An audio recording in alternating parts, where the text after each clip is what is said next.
Assalamualaikum warahmatullahi wabarakatuh.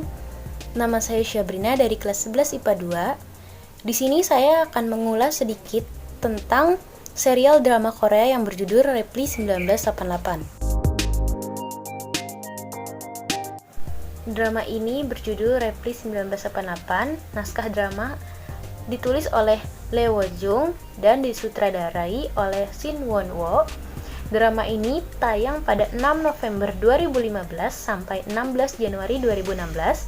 Drama ini terdiri dari 20 episode.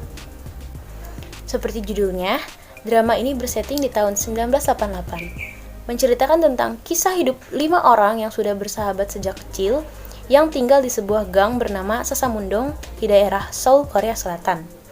Drama ini masuk ke dalam salah satu drama Korea dengan rating tertinggi.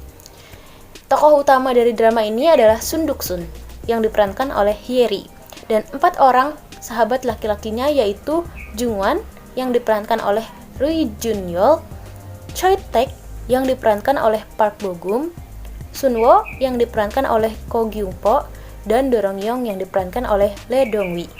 Selain itu, keluarga dari 5 sahabat itu juga sangat dekat dan memiliki peran yang cukup banyak dalam drama ini. Hal ini membuat alur cerita menjadi cukup kompleks dan sangat relate dengan kehidupan nyata.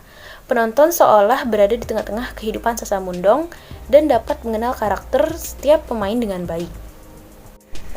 Yang pertama ada Sun Duk-sun. Sun Duk-sun merupakan gadis yang sangat ceria. Ia merupakan anak kedua dari ketiga bersaudara, kakaknya perempuan dan adiknya laki-laki.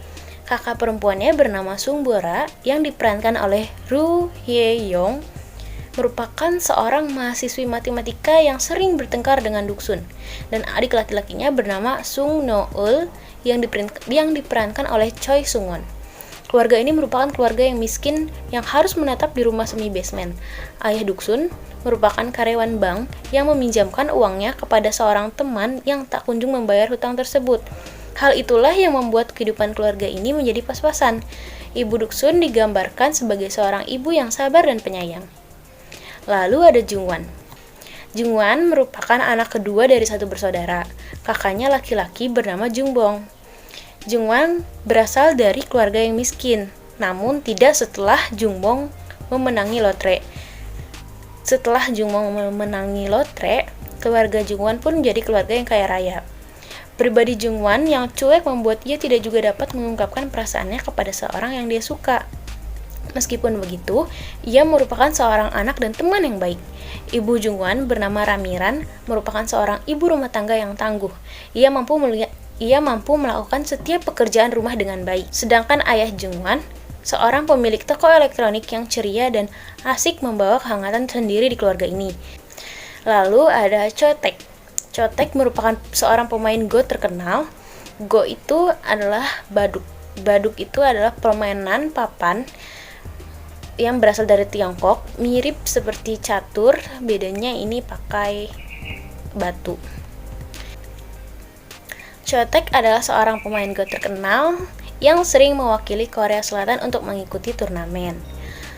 Beda dari yang lain, Taek sudah tidak bersekolah, ia hanya fokus bermain Go. Ia sampai mendapat julukan Dewa karena sering banget memenangi turnamen dan mewakili Korea Selatan. Choi Taek merupakan pribadi yang pendiam dan sangat polos. Meskipun begitu, Choi Taek adalah orang yang to the point. Ibu Choi Taek sudah meninggal sejak ia masih kecil. Ia hanya tinggal berdua bersama ayahnya, Choi Mun-sung, yang memiliki toko jam. Kamar Choi Taek merupakan base camp bagi kelima orang sahabat ini. Jadi, kelima orang sahabat ini, kalau berkumpul, pasti di kamarnya Choi Taek. Lalu ada Sun-wo. Sun-wo merupakan murid teladan dan juga ketua kelas di sekolah. Ayahnya sudah meninggal dan ia tinggal bersama adiknya yang masih sangat kecil dan ibunya. Untuk mendapatkan uang tambahan, ibu Sun-wo mengambil pekerjaan tambahan sebagai petugas kebersihan di sebuah tempat pemandian. Sun-wo sangat menyayangi ibu dan adiknya. Ia bercita-cita menjadi seorang dokter. Lalu, tokoh favoritku yang terakhir, ada Do Rong-yeong. Do Rong-yeong merupakan pribadi yang menyenangkan, suka bernyanyi, menari, dan bercanda bersama teman-temannya. Ibunya merupakan seorang kepala departemen di sebuah perusahaan yang membuatnya cukup sibuk, dan ayahnya merupakan seorang guru di sekolah. Dorongyong merupakan anak terakhir. Ia memiliki kakak yang sudah menikah dan memiliki anak. Meskipun Dorongyong tidak begitu pintar di sekolah, namun ia pintar bergaul dan suka memberi saran kepada teman-temannya.